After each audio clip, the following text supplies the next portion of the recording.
वयं नमः श्री बालकृष्णाय नमो नमः।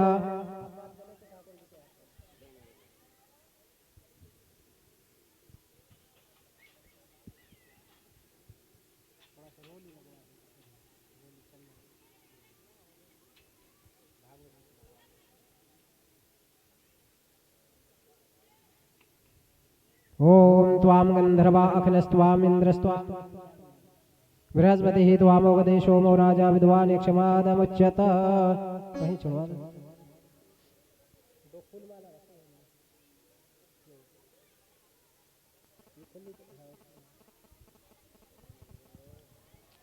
ओम जन्माद्यस्य तोन्वयादितिरतश्चार्थेष्वभिज्ञः स्वराट तेने ब्रह्म हृदय आदिकवये मुह्यन्ति यत्सूरया तेजो वारिमृतां यथा विनिमयो यत्र त्रिशर्गो मृषा धाम्ना स्वेन सदा निरस्तगुह्यकं सत्यं परं धीमहि। श्री पुराणपुरुषोत्तमाय नमः।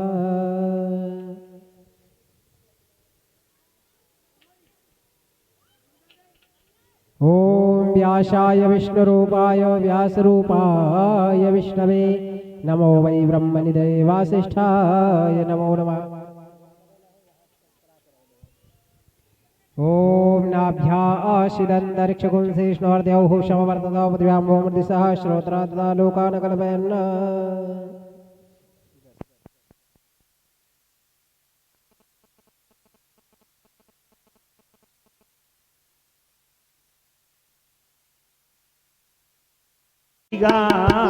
श्री बाके बिहारी तेरी आरती गाऊं। श्री बाके बिहारी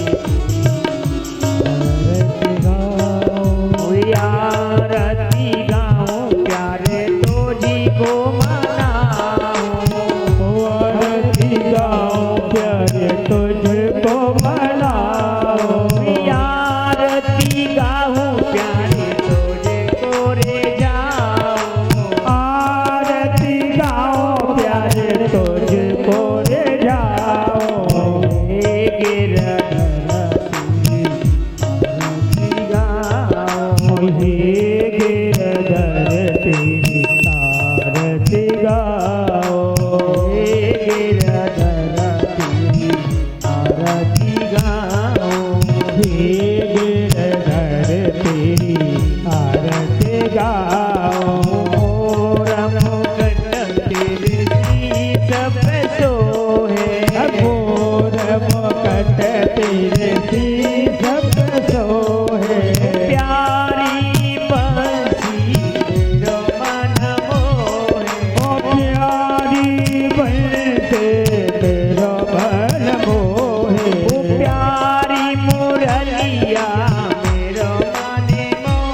दास के नाथ आप हो, सुख दुख जीवन प्यारे साथी आप हो, सुख दुख जीवन प्यारे साथ आप हो। प्रिया जब प्रेम में बलि बलि जाऊं, जब प्रेम में बलि बलि जाऊं, श्रीनाथ बिहारी तेरी आरती गाऊं, नाथ बिहारी तेरी आरती गाऊं। संग सोहे रसवान दुलारे, संग सोहे रसवान दुलारे, ओ ललिता दिक सब सखिया सारे, ओ ललिता दिक सब सखिया सारे, ललिता दिक सब सखिया सारे, ओ ललिता दिक सब सखिया सारे। ओ बाज सदा वृंदावन पाऊं, बाज सदा वृंदावन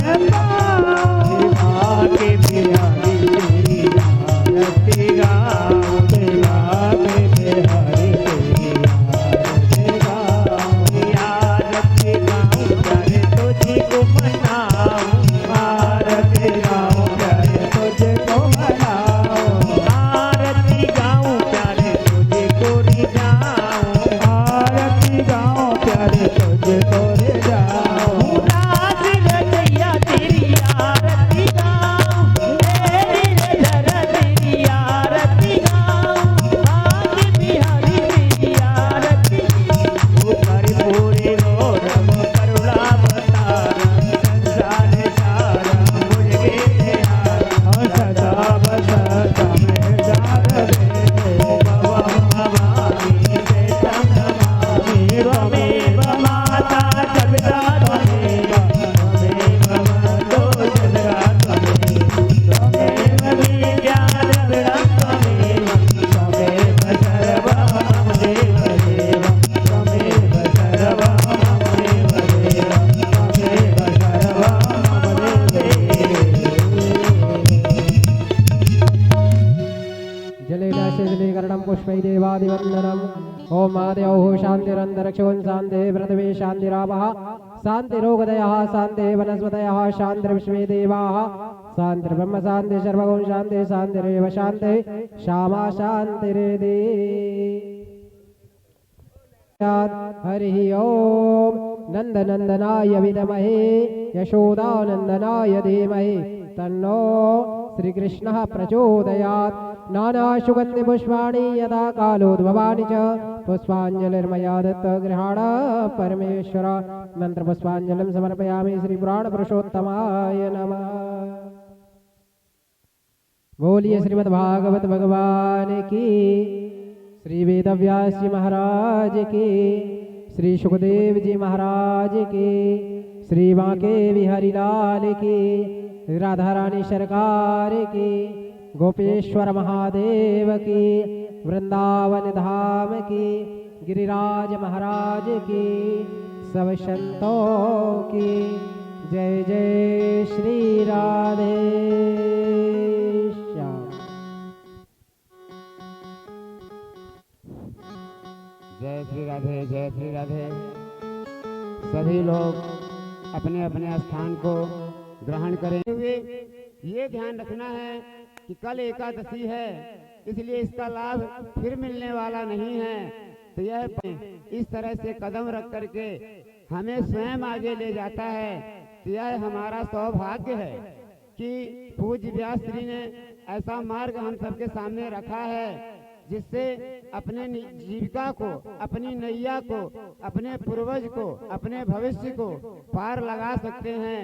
इसलिए इस महत्वपूर्ण अभियान में आप सबसे मेरा सर्वोच्च अनुरोध है कि श्री व्यास जी का सहयोग करें। जय श्री राधे, जय श्री राधे।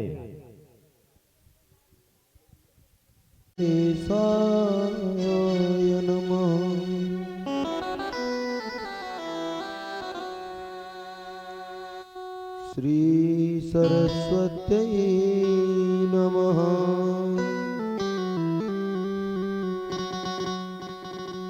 श्रीगुरुचरणकमलेभ्यो नमः।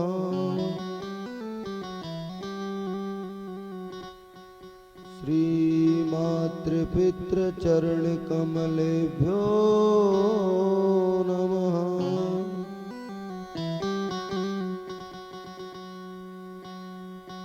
गुरुर्ब्रह्मा गुरुर्विष्णु गुरुर्देव महेश्वर।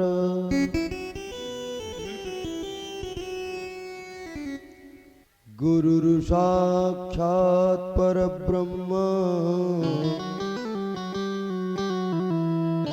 तस्मै श्री गुरुवे नमः। अखण्डमण्डलाकारं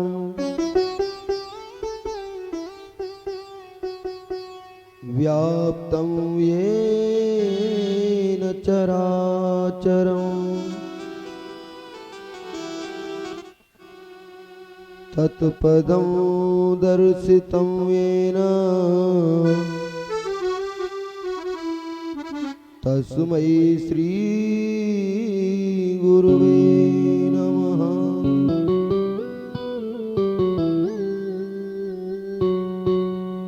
ध्येयं सदा परिभव नमवेष्टतोऽहम्।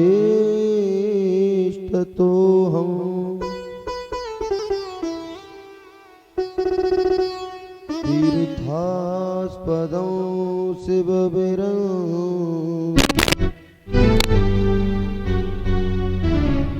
चिनुतं शरण्यं।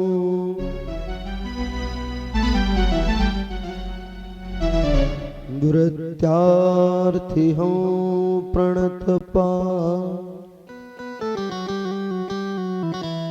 लभवाद्यपूतं।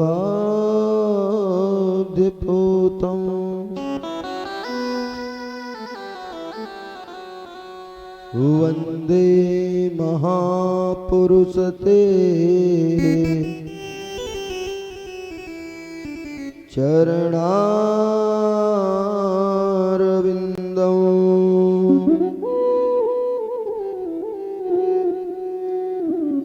वंशी विभूषितकरा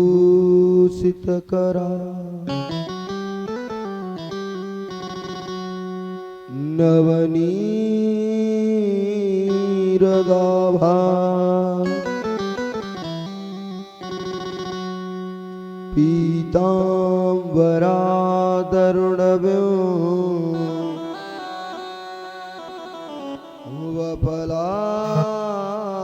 वपलाधरोष्ठा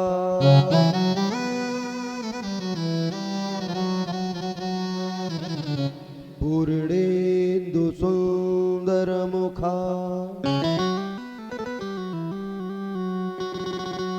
दरविन्दनेत्रा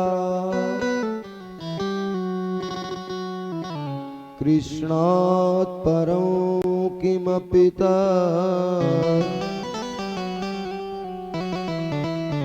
त्वमहं न जाने।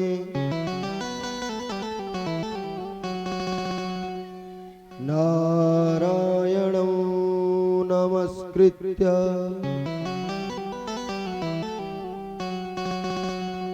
नरं चैव नरोत्तमं।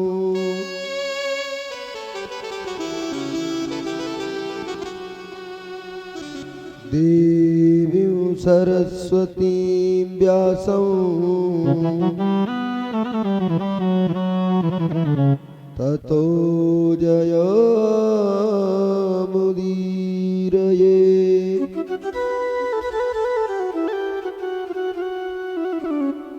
लक्ष्मीनाथ समारंभा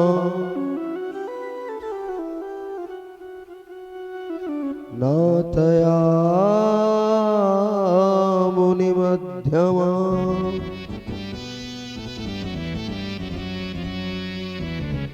अस्मदाचार्य पर्यन्ता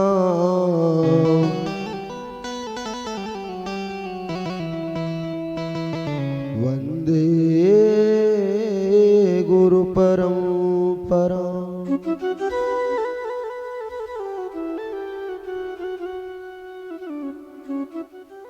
राधे मेरी स्वामिनी और मैं राधे जू को दास। जन्म जन्म मोहि दीजियो श्री वृंदावन वास। वृंदावन के वृक्ष को मरम न जाना को,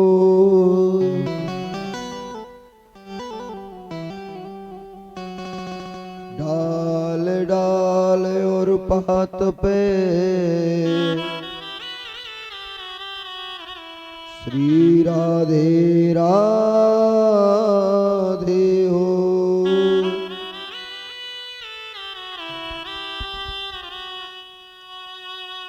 सब द्वारन को छोड़ के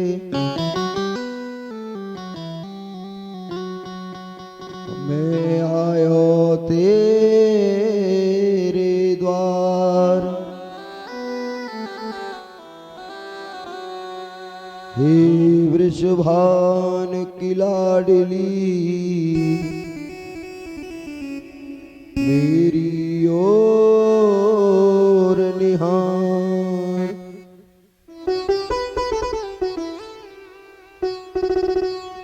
जय जय श्री राधा रमण, जय जय नवल किशोर।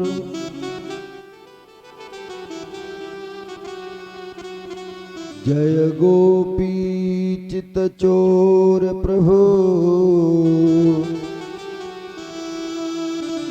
जय जय माखन चोर।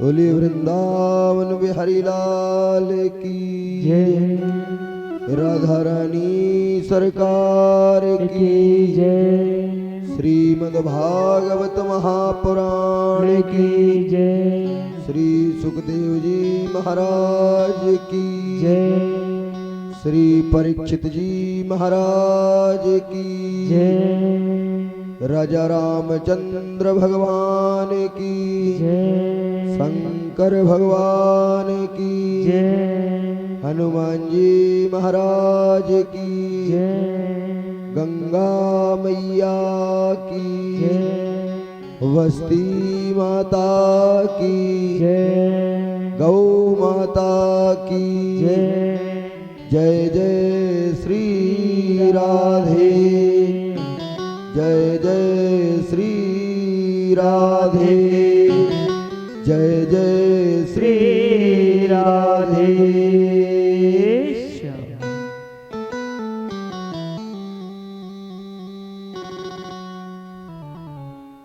परम वंदनीय परम आदरणीय समुपस्थित श्रोता समुदाय, विराजमान संत जन एवं मेरे पिता समान बुजुर्ग, छोटे बड़े भाई बंधु, भक्तिमती माताएं और बहनें, मंच पर विराजमान विप्र बंधु, संगीतकार बंधु, अत्र तत्र जहां तक मेरी आवाज को श्रवण कर रहे हैं, यूट्यूब के माध्यम से सुन रहे सभी भक्तजनों को, सबके हृदय में बैठे सबके इष्ट देव को इस व्यास मंच से मैं बारंबार प्रणाम करता हूं, कोटि कोटि नमन करता हूं, वंदन करता हूं। परम मंगलमय परात्पर अखिलेश्वर, अकारण करुणा वरुणालय भक्तवांछा कल्पतरु तड़ुदित विनिंदित पीतांबरधारी श्री बालकृष्ण लाल की वांगमयी प्रतिमूर्ति श्रीमद् भागवत महापुराण का आज षष्ठम दिवस। आज हम लोग छठवें दिन की कथा श्रवण करेंगे, लेकिन कथा श्रवण करने से पहले अपने मन और वाणी को पवित्र करने के लिए 2 मिनट भगवान नाम संकीर्तन करेंगे और उसके बाद कथा में अवगाहन करेंगे। हो गोवर्धन गिरधारी जी सुनी लेना हमारी, गोवर्धन गिरधारी सुनी लेना हमारी, गोवर्धन गिरधारी सुनी लेना हमारी, ना हमारी सुनी लेना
बिहारी लाल की जय। बोले भक्त वत्सल भगवान की जय। जय श्री राधे, जय जय श्री राधे।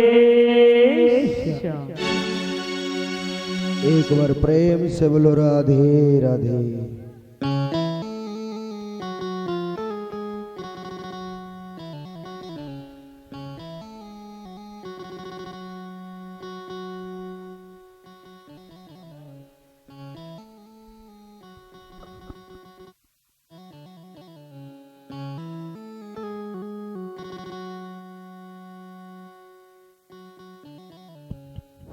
जय श्री राधे, जय श्री राधे। पूज्य व्यास श्री जी की माता श्री से आशीर्वाद लेते हुए यह वह सौभाग्य कहते हैं ना, माँ जननी सा जन्म भूमि। धन्य है वह माँ जिसने इस तरह से हम आपको पुत्र दिए हैं कि जिसकी कोई भी अनुकंपा नहीं की जाती। और इस जगत जननी का, इस माँ का जितना भी बखान किया जाए उतना ही कम है कि हम सबके बीच में ऐसा पुत्र दे रखी हैं कि जो सबके मार्गों को धन्य बनाने के लिए हम सबके समक्ष उपस्थित है। इसलिए पूज्य व्यास श्री माँ की वंदना करते हुए, माँ का आशीर्वाद प्राप्त करते हुए, धन्य है वह माँ जिसने ऐसा पुत्र दिया है कि जिसकी जितनी ही वंदना की जाए उतना ही कम है। और माँ का सदैव माँ से ही आदमी का मार्ग मिलता है और माँ ही सबकी ममता होती है। इसलिए धन्य है माँ। जय श्री राधे, जय श्री राधे।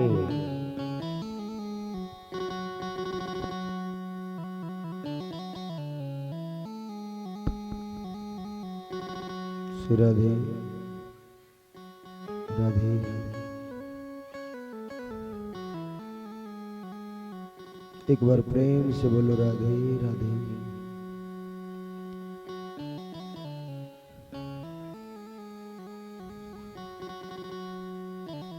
आइए तो हम लोग अपनी कथा प्रसंग की ओर चलते हैं। कल की कथा में हम लोगों ने श्रवण किया, क्या श्रवण किया? अब ये तो महाराज आप ही जानो कि क्या श्रवण किया। आप लोग नहीं जानते, जानते हैं कुछ लोग तो जानते हैं। कल क्या श्रवण कर रहे थे कथा में? इतना सुंदर बढ़िया 56 भोग लगाए गिरिराज महाराज को सबने अपने हाथों से, फिर भी याद नहीं रहा। सभी ब्रजवासी गिरिराज भगवान का पूजन करने लगे। इंद्र क्रोधित हुआ, नाराज हुआ। और जब इंद्र नाराज हुआ तो इंद्र ने बादलों को भेजा, कहा जाओ ब्रजमंडल को बहा दो, सारे ब्रजमंडल में पानी पानी कर दो, कहीं भी पानी के सिवा कुछ नजर नहीं आना चाहिए। बड़े भयंकर प्रलयकारी बादल ब्रजमंडल के ऊपर मंडराए और देखते देखते ही मूसलाधार बारिश होने लगी। गणम सांवर्तकम नामा मेघा नाम चांति कारण इंद्र प्राचोदयत क्रुद्धो। इंद्र जब क्रोधित हुआ, घनघोर बारिश होने लगी। ब्रजवासी घबराए। प्रभु ने गिरिराज पर्वत को धारण कर लिया, अपनी उंगली पर पर्वत को उठाया। सभी ब्रजवासियों ने प्रभु की सहायता में अपने अपने लाठी, अपने अपने डंडे पर्वत के नीचे लगाए। 7 दिन 7 रात्रि बीत गए, बारिश बंद नहीं हुई।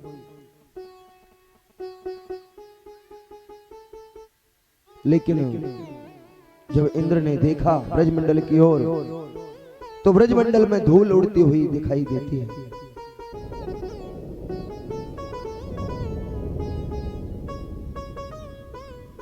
इंद्र को बड़ा आश्चर्य हुआ। 7 दिन से बारिश हो रही है और ब्रजमंडल में भी धूल उड़ रही है।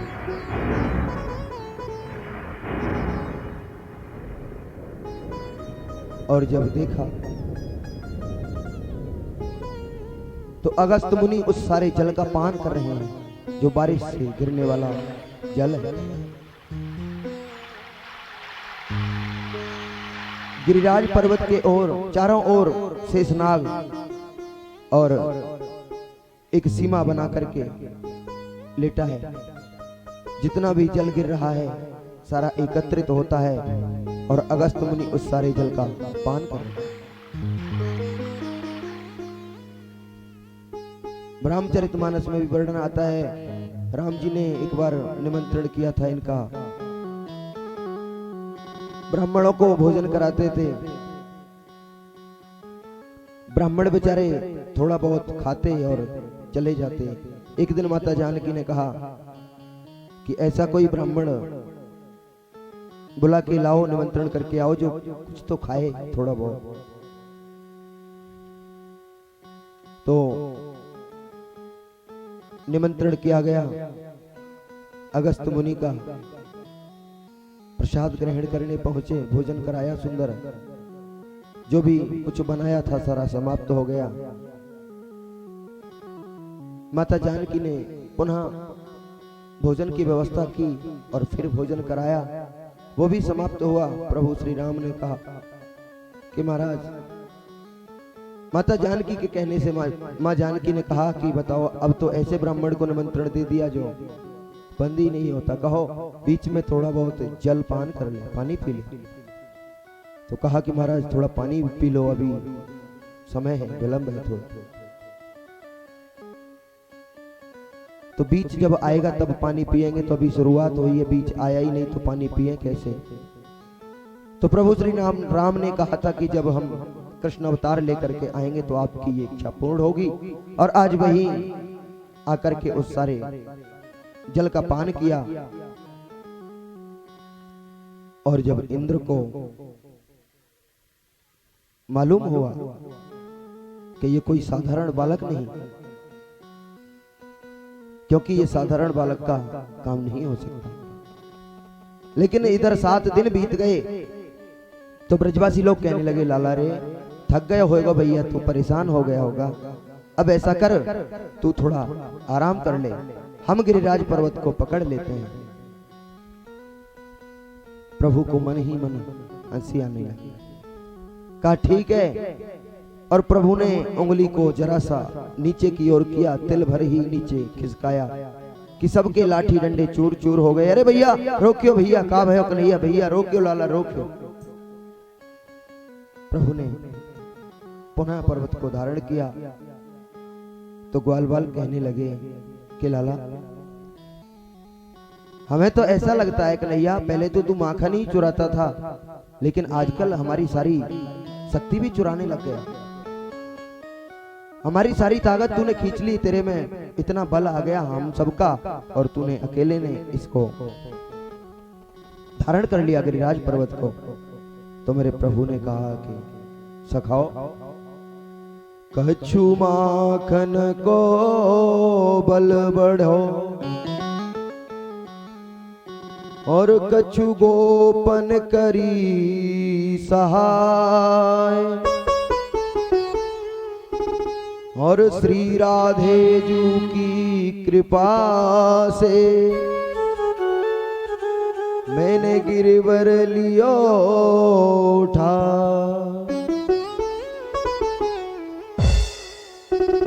कछु माखन को बल बढ़ो, हम जो रोज ब्रजमंडल से चुरा चुरा के गोपियों का माखन खाते थे उसका बल मिला।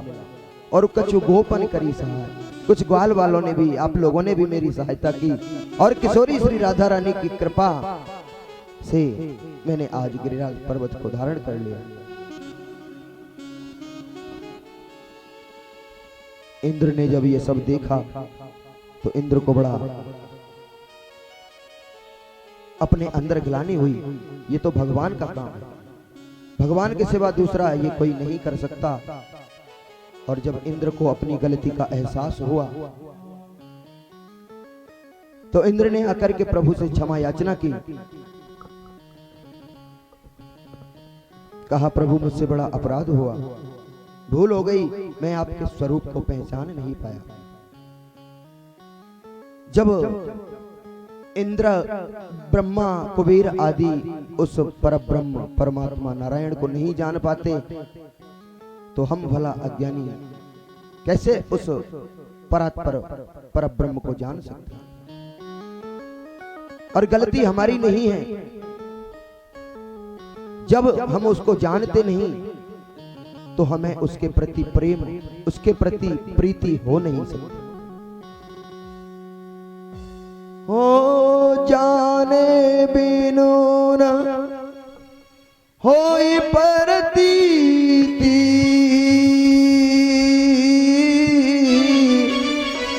बिन प्रतीति होई नहीं प्रीति। सिया राम जय जय राम, सिया राम जय जय राम। हो जाने बिनु न हो जाने बिनु न होई प्रतीति,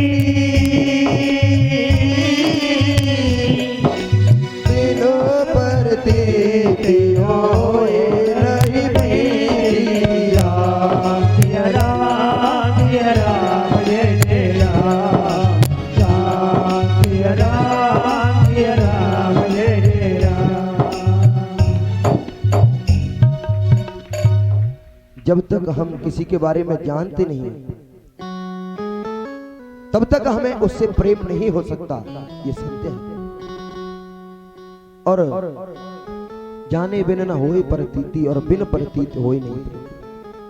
यदि हम किसी से प्रेम करते हैं पहले उसके बारे में जानते हैं। इसलिए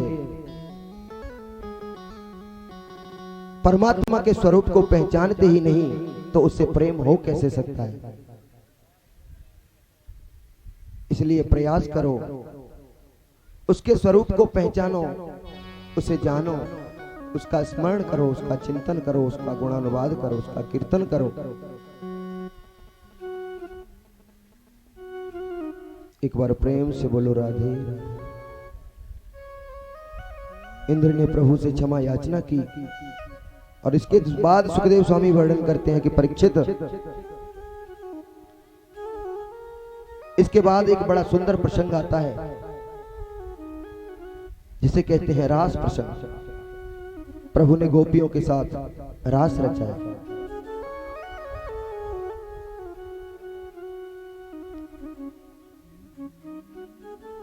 सुखदेव स्वामी वर्णन कर रहे हैं अपने शब्दों में। निसम्य गीतं तदनंगवर्धनं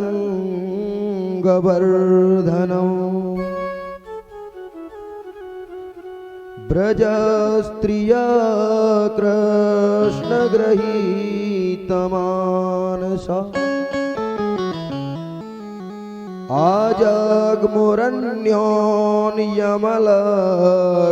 आजग्मुरन्योन्यमलक्षितोद्यमा सा यात्र कांतो जबलोककुंडला।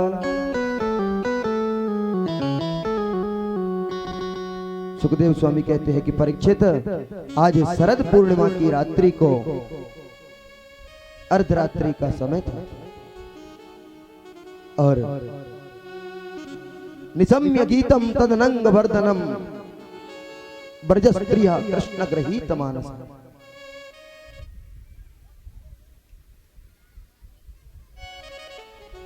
आज घनघोर जंगल में और घनघोर रात्रि में अर्धरात्रि का समय था और आज मेरे मुरलीधर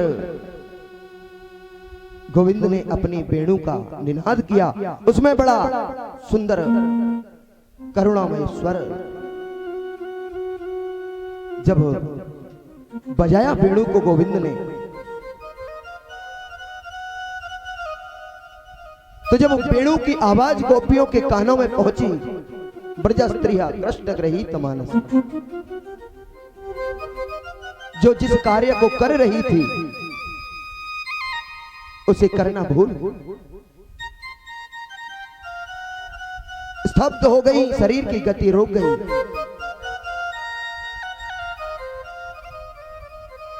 एक गोपी श्रृंगार कर रही थी।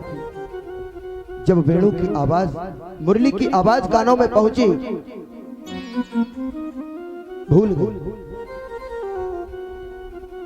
कोई दूसरी गोपी भोजन बना रही थी और जब उसने सुंदर वेणु के स्वर को अपने कानों से सुना, भोजन बनाना भूल गई, बीच में ही बंद कर दिया। तीसरी गोपी अपने पति को भोजन करा रही है, लेकिन जब बांसुरी की आवाज कानों में गई तो पति को भोजन कराना ही भूल गई और दौड़ करके गोविंद की ओर चलने लगी। उन गोपियों को ऐसा लगा मानो गोविंद हमारा नाम लेकर के अपनी मुरली में हमें पुकार रहे हैं।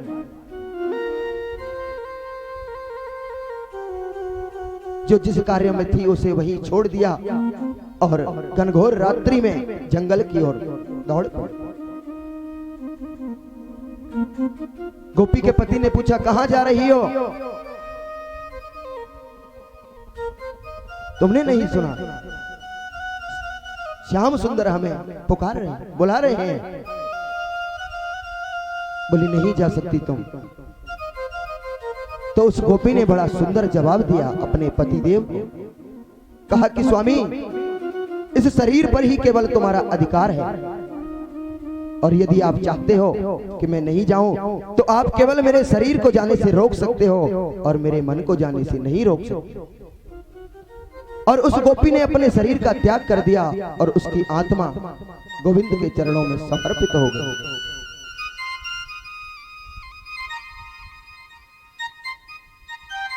सारी ब्रज की गोपियां एकत्रित होकर के और जहां मेरे मुरली मनोहर वेणु का निनाद कर रहे थे, अपनी बांसुरी को बजा रहे थे, वही सारी गोपियां पहुंच गई। अर्धरात्रि का समय है और आधी रात को गोपियां अपने अपने घर को छोड़ करके और गोविंद के पास चली गई। और जब गोविंद ने गोपियों को अपनी ओर आते हुए देखा तो मेरे प्रभु उन गोपियों से कहने लगे कि गोपियों, स्वागतम वो महाभाग,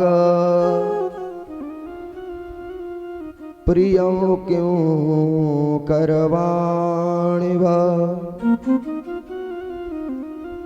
ब्रजस्यानामयं कश्चित् ब्रूतागमन कारणम। स्वागतम भो महाभागा। देवियों, आपका स्वागत है, आइए, मैं आपका स्वागत करता हूं।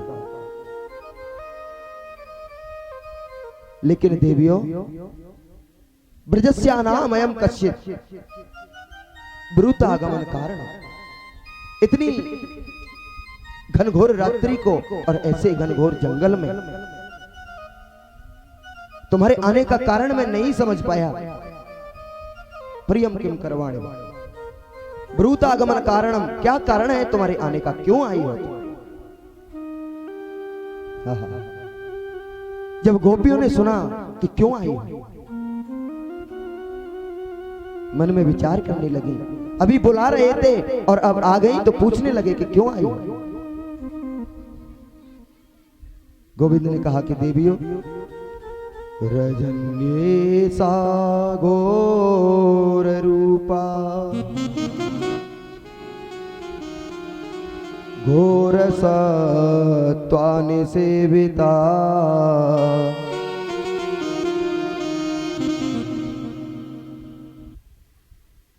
रजन्य सा घोर रूप, इतनी घनघोर रात्रि, घोर सत्वानि सेविता, और ये ऐसा घनघोर जंगल, और तुम अपने अपने पतियों का त्याग करके और इतनी रात्रि को यहां चली आई, क्यों? गोपियों को मन में बड़ा हो रहा है।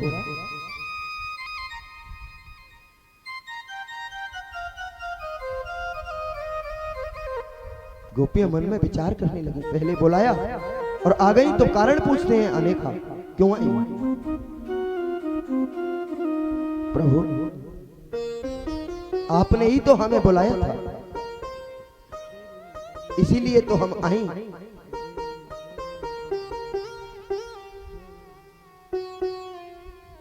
प्रभु कहने लगे कि देवियों, ये कोई अच्छी बात नहीं।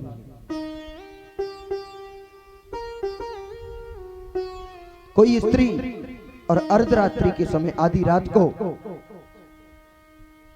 अपने पति का त्याग करके और कहीं अन्यत्र जंगल में जाए, क्या ये किसी पतिव्रता स्त्री का धर्म है? बताइए। नहीं, पतिव्रता स्त्री को ऐसा नहीं करना चाहिए। तो देवियों, ये अच्छी बात नहीं। अच्छा, शायद तुमने कभी जंगल देखा नहीं होगा, इसलिए जंगल का दर्शन करने आई। तो कोई बात नहीं, अब तुमने कर लिया, अब जा सकती हो।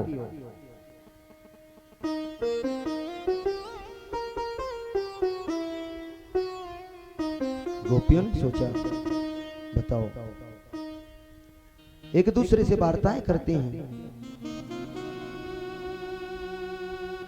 गोविंद ने कहा कि देवियों सुनो, मैं तुम्हें एक सुंदर बड़ी कथा सुनाता हूं। स्त्री को कभी अपना पतिव्रत धर्म नहीं छोड़ना चाहिए। स्त्री के लिए उसका पति ही परमेश्वर होता है, भगवान होता है, सर्वस्व होता है। अपने पति के अलावा स्वप्न में भी पतिव्रता स्त्री को किसी पराये पुरुष का दर्शन नहीं करना चाहिए। और जो ऐसा करती है वो पतिव्रता नहीं होती।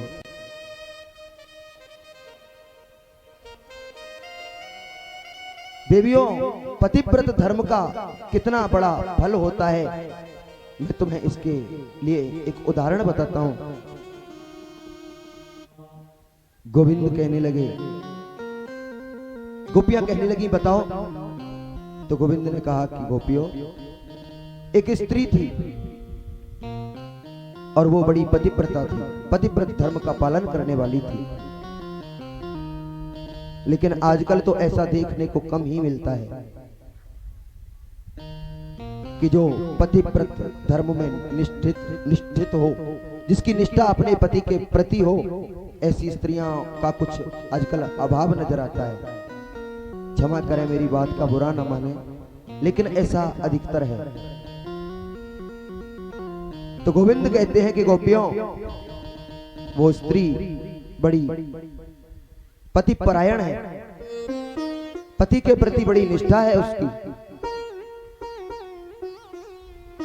पतिदेव बेचारे किसान हैं, जंगल में काम, खेत में काम करते हैं। एक दिन पतिदेव खेत से काम करके हारे थके हुए आए और वो उनकी पत्नी अपने आंगन में बैठी और धान बीन रही थी, चावल बीन रही थी। पतिदेव हारे थके आए हुए थे और पत्नी के घुटने पर ही सर रख करके और पतिदेव सो गए, लेट गए। पत्नी ने धान बीनना छोड़ दिया और जब पतिदेव को लेटे हुए पाया तो पंखा लेके उनकी हवा करने लगी। और जब कुछ देर तक पत्नी हवा करती रही, पतिदेव लेटे रहे। लेटे लेटे नींद आ गई। अब तो नींद आ गई महाराज। थोड़ा समय बीत गया और उसके आंगन में एक हवन कुंड बना हुआ है। जैसा ये हवन कुंड यहाँ बना है, ऐसा ही उस गोपी के स्त्री के आंगन में एक हवन कुंड है, जिसमें अग्नि प्रज्वलित रहती है, अग्नि जलती रहती है हमेशा। और उस स्त्री का एक छोटा सा बालक है, 2, 3, 4 वर्ष का होगा कोई।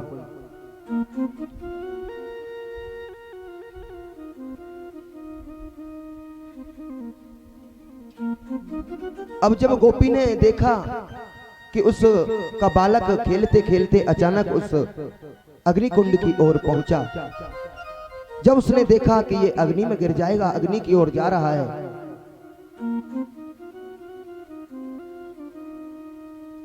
और उसके देखते देखते कुछ ही समय में उसका बालक और उस अग्नि कुंड के अंदर चला। अग्नि दहक रही है, बड़ी अग्नि की ज्वाला उसमें जल रही है, और वो नन्हा सा बालक उस अग्नि कुंड में चला गया। वो सारा वृतांत देख रही है, लेकिन उसे बचाने के लिए नहीं जा सकती। क्यों? क्योंकि पतिव्रत धर्म का पालन नहीं होगा। पतिव्रत धर्म टूट जाएगा, छूट जाएगा। पतिदेव सोए हुए हैं, और यदि वो उठ करके जाती है तो पतिदेव की नींद टूट जाएगी, मेरा पतिव्रत धर्म नष्ट हो जाएगा। और बालक को उसने गिरते हुए देखा और अपने दोनों नेत्र बंद कर लिए। गोपियों,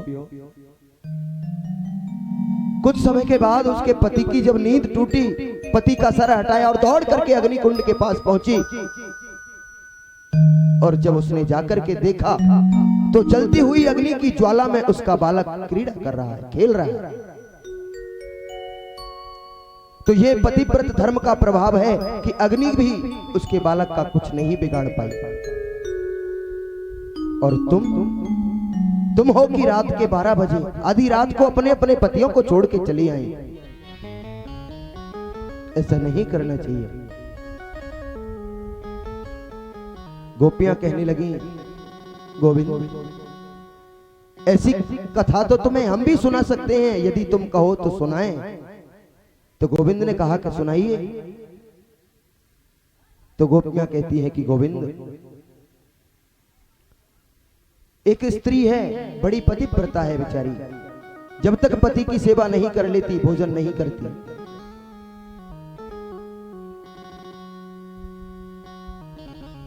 पर एक दिन अचानक पतिदेव को कहीं बाहर जाना पड़ गया। खाने कमाने के लिए घर बैठे बैठे नहीं काम चलता, जाना ही पड़ता है। तो पतिदेव कहीं खाने कमाने की जुगाड़ में, खाने कमाने की व्यवस्था में घर से बाहर जा रहे हैं। तो पत्नी कहने लगी कि स्वामी, मैं फिर आपके बिना कैसे रहूंगी? आप चले जाओगे, मैं किसकी सेवा करूंगी, किसकी पूजा करूंगी? आपको अपने हाथों से भोग लगाती हूं, किसको लगाऊंगी? पति ने कहा कि देवी, कोई बात नहीं, अब जाना तो आवश्यक है, जाना ही पड़ेगा, लेकिन मैं तुम्हें अपनी एक तस्वीर, कोई फोटो दे जाता हूं। तुम उसकी पूजा करना, उसी को भोग लगाना, और समझना कि वही मैं हूं। मेरे रूप में ही उस फोटो को देखना। पत्नी कहने लगी ठीक है, और पतिदेव ऐसा कह करके चले गए। अब तो पत्नी बड़े निष्ठा, बड़े भाव से उस तस्वीर की सेवा करती है, पूजा करती है, उसे सुंदर भोग लगाती है, और उसके बाद स्वयं प्रसाद ग्रहण करती है। ऐसा ही करते करते कुछ समय बीत गया। लेकिन अब महीने 2 महीने के बाद जब पतिदेव परदेश से लौट करके आए, और आज की स्थिति ये कि वो स्त्री पतिदेव के तस्वीर के सामने बैठी है और उनकी पूजा कर रही है।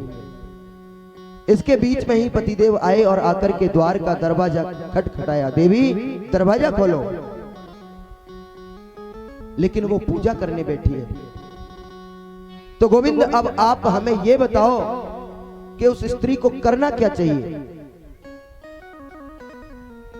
बताइए, आप लोग बताइए, क्या करना चाहिए उसको? बोलो बोलो।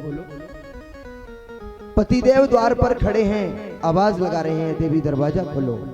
और देवी पूजा में बैठी हैं, पतिदेव की पूजा कर रही हैं। तो उस स्थिति में क्या करना चाहिए उनको? द्वार खोलना चाहिए कि नहीं?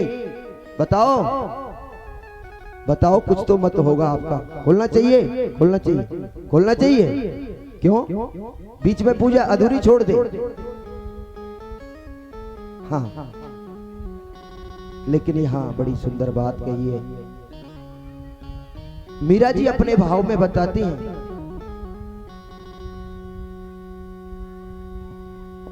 बोले भाग्य बिहारी लाल की जय। वो मेरे मन में बस गई रे, मेरे दिल में बस गई रे, श्याम तेरी सूरतिया मेरे दिल में बस गई रे, श्याम तेरी सूरतिया, सूरतिया सूरतिया तेरी सूरतिया, सूरतिया सूरतिया तेरी सूरतिया, मेरे दिल में बस गई रे, श्याम तेरी सूरतिया, मेरे दिल में बस गई श्याम तेरी सूरतिया।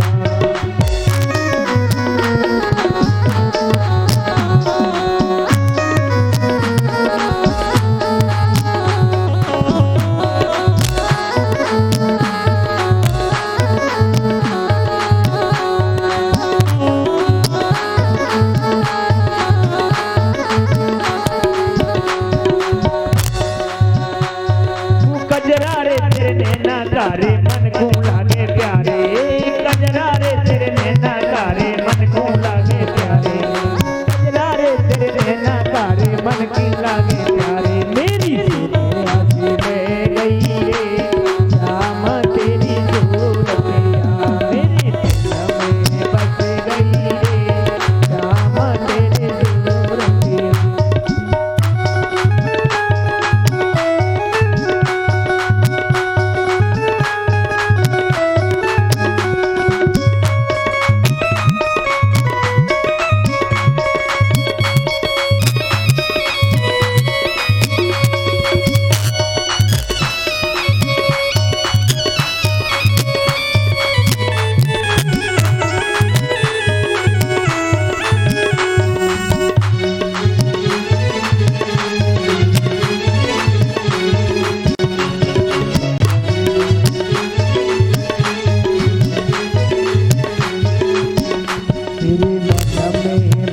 गई रे, श्याम तेरी सूरतिया, मेरे मन में बस गई रे, श्याम तेरी सूरतिया, मेरे मन में बस गई रे, श्याम तेरी सूरतिया, सूरतिया सूरतिया तेरी सूरतिया, सूरतिया सूरतिया तेरी सूरतिया, मेरे मन में बस गई रे,